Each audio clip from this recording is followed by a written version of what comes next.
Grabe yung baha sa Luzon area, no? Alam nyo ba kung ano ang solusyon ni BBM sa mga basura?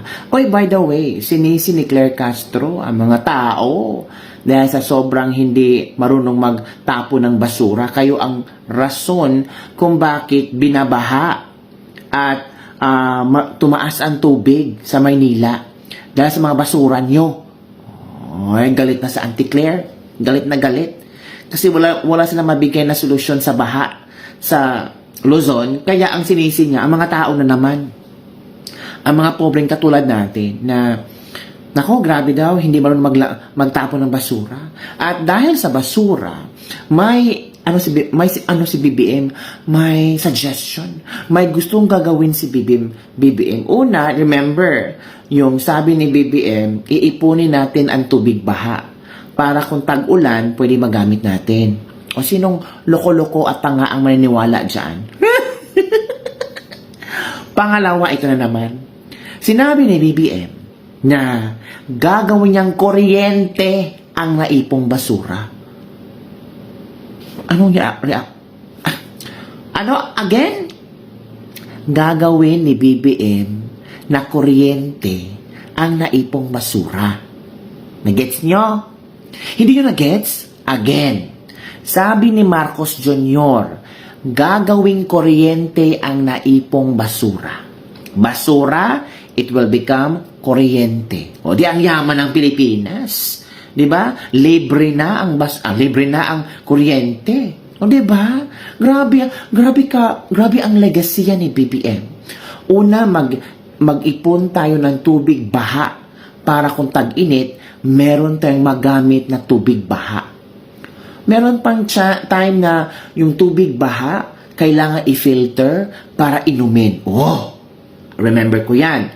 Ngayon naman, yung mga basura na naipon, gagawing kuryente. Huy! Are you okay? Ito ba ang legasya ni BBM? Halaka.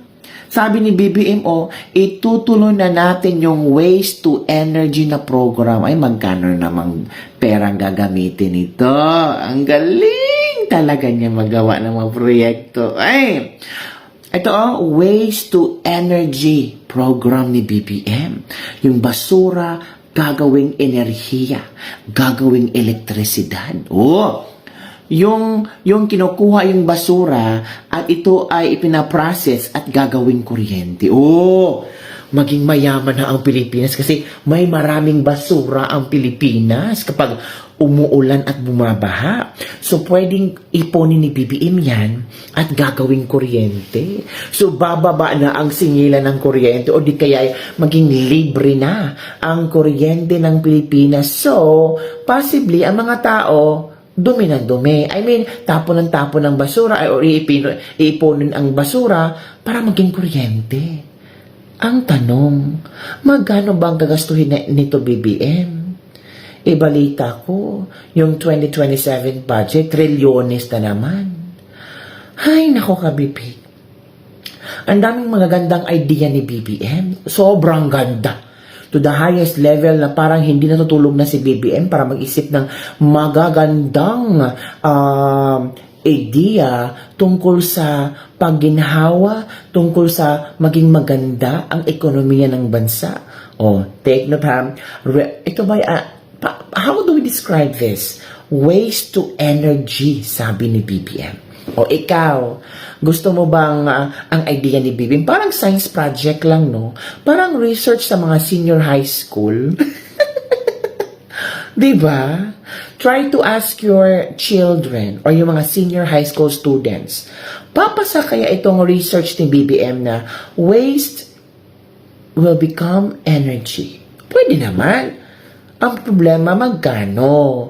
Magkano ang gagastusin ng gobyernong ito para yung basura na dinala ng baha ay magiging kuryente? Grabe. Perfect score. Pasang-pasa talaga ito si BBM sa mga iniisip, mga legacy project niya, no? Ito, panoorin niyo si Baby M na super proud sa kanyang naisip, super proud sa kanyang ideya, super proud sa kanyang futuristic project. Uy, malapit na siya. Malapit na ang 2020. Matutuloy pa kaya ito? Or itong ginawa ni Baby M is ano lang, pang-paepa lang, pre-interview lang ba para maganahan ang mga tao, para sabihin, wow, very scientific ang ating presidente, wow, a very nice approach, scientifically nice, ang tawag ito, approach ni BBM. Maganda nga.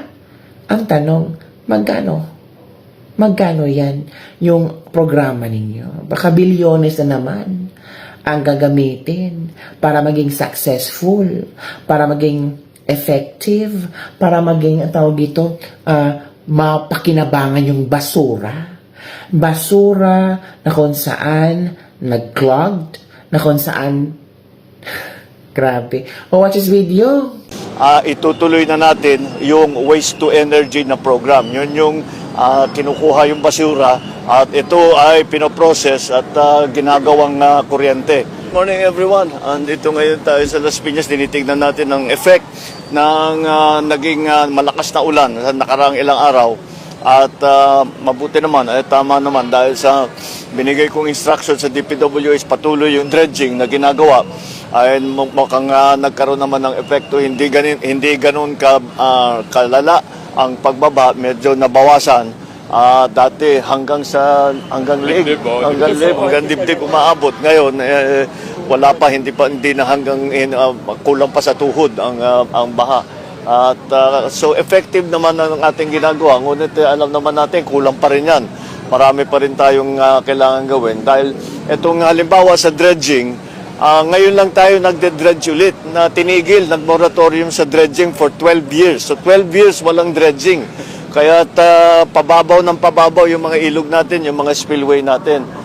Speaking of spillway, ay kailangan na talaga natin tapusin yung spillway dito sa Las Piñas para may labasan yung tubig. At matagal nang natigil yung planong yan. That plan has been in the works for I don't know, more than 10 years. Pero for whatever reason, hindi natin nabuo.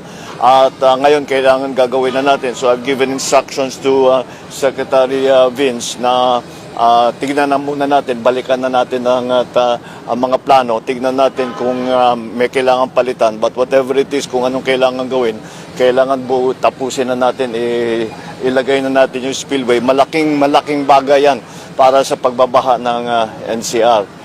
Ang isa pang issue na nakita natin na nangyari ay yung nagbabaan sa Parañaque lalo ay yung nagbabaan ng ang basura. Nakita ninyo yung mga picture na punong-puno yung kanal, punong-puno ng basura na hindi naman galing sa Parañaque, galing sa ibang lugar yun. Pero dahil nabuksan na yung ating mga kanal, doon napasok, nasabayan pa ng high tide, kaya naipit yung mga basura doon. Kaya nananawagan kami sa lahat ng involved, ang ating mga local government unit, ang ating lahat ng mamamayang Pilipino, mag-ingat po kayo dahil ang laking pinsala ang nangyayari kapag yung basura natin ay hindi maganda ang pagtapon at kung saan na lang linalagay. Kami naman dito sa pamahalaan ay itutuloy na natin yung waste to energy na program. Yun yung kinukuha yung basura at ito ay pinoprocess at ginagawang kuryente.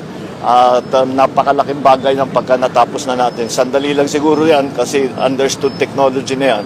Ngunit patuloy pa rin ang ating mga ginagawa, yung yung ating kontrabaha, yung project natin na kanon, at patuloy pa rin ang dredging, pati kasama ang LGU. At ang LGU ay nakakasama na rin natin sa dredging at makikita natin ang effect na ito. Kaya kahit may baha pa ng kaunti, ay malaki ang binawas, hindi na ganun kalalim, una-una.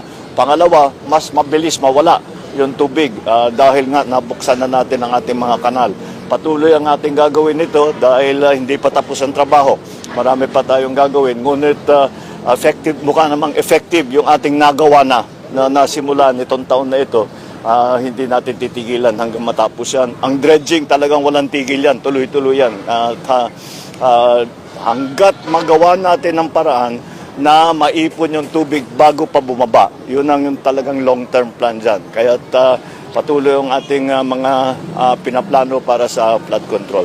Thank you. Meron po tayong magagawa. Imbis na bumaha tuwing tag-ulan, ang gagawin natin ay iipunin natin ang tubig para mapakinabangan sa panahon ng tag-ulan. Grabe ito. This is cruelty to humans. Tingnan nyo naman, no? Anong silbi ng backhoe na pinakita nila dati, kanina? Bakit kailan pang sumuong yung mga tao dyan? Napakadelikado po yan. Unhygienic po yan. Di natin alam kung ano yung mga ihi ng mga daga dyan. Saka teka, nasaan yung mga Coast Guard? Nasaan yung mga kapulisan na dinideploy nila sa mga rally? Nasaan din yung mga AFAM? Diba sabi nila dun sa EDCA, humanitarian, mga walang hiya talaga tong adik na administrasyon na to. Yung tubig baha, hindi kaya. Yung tubig baha na may mat. Actually, pwede. Talaga. Oo. Ginamit na namin ito, in fact, Secretary Rex Gatchalian and President Marcos Jr. drank from from this bucket. O so yun na nga, kabibig. Very interesting naman, di ba? Wala namang problema doon. So, ito naman ang komento ng ating mga netizen. Of course, itong our netizen will give comment talaga. Sabi dito, di pa tapos ang racket mo. Ito naman, di ba, rocket ship ni BBM sa Sona? O sana isinali ito ni BBM? O sino ba mag-expect kabibig na magkaroon ng basura, maraming basura sa baha? Di ba? Lakas talaga ng karga ni BBM. Lang yan talaga. Dati tubig iipunin, ngayon basura naman gawing kuryente. Kung ano-ano lang naisip mo, kwentong kutsero yan, sir. Hanggang doon na lang sa idea, sa kahigop dami alam kaso, hanggang nga, doon na lang talaga. O yun ang komento ng mga tao, ha? Wow, yan ang presidente ng Pilipinas. Ibang mag-isip. Naku, lakas tama. Ako'y nawawala. Lakas mo talaga, Mr. President. You're the best. Ito lang yung presidenteng laging pinagtatawanan pag magsalita. Unahin mo muna ang rocket before ang basura maging kuryente. Iba talaga ang mga naiisip ni BBM, iba't ibang imahinasyon. Baka ito yung mga iniisip ni BBM ba? Baka ito yung mga gusto niyang gawin nung bata pa siya na. Yung active talaga yung utak niya. Ganun ba? Pero active pa naman ang utak ni BBM. Pero iba yung kanyang brain cells sa super duper ang daming naisip. Rocket ship, tapos ngayon, waste to energy, ang basura gagawing kuryente. O saan ka maghanap dyan? O Trump, talo ka kay BBM. Talong-talo ka sa mga ideya ni BBM. Guni mo lang yan, bongbong. Hala, nagsalita na naman ang lutang, lakas ang tama, ako'y nawawala. Okay? So yun lang, kabibig. Ikaw, kabibig, okay lang ba sa inyo? Yung basura gagawing kuryente ni BBM?